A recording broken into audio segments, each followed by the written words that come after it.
Bonjour Thierry, en direct du congrès de la SF2H. Je suis avec le professeur Jean Vinocq de Cousserre qui vient de nous présenter une présentation sur les BMR et les BHRE. Je vais vous poser une question sur un cas particulier.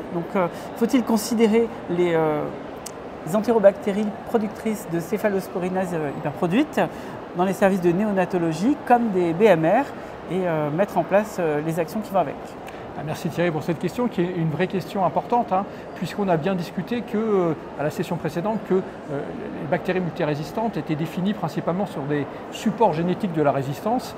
Et là, les entérobactéries productrices de céphalosporinase n'ont pas généralement de gènes acquis de résistance. Mais pour répondre à la question, la réponse est oui, ce sont d'authentiques bactéries multirésistantes, puisqu'elles sont résistantes aux céphalosporines de troisième génération. Et puis, elles ont un fort pouvoir épidémiogène. Et c'est ce pouvoir épidémiogène qui doit guider notre action, notre volonté de dépister, d'isoler et de prendre en compte ces entérobactéries productrices de céphalosporinase. Donc c'est un très bon exemple.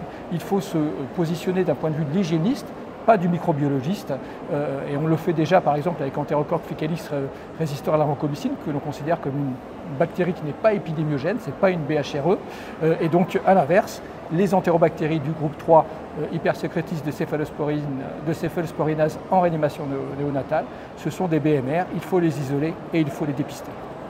Merci beaucoup.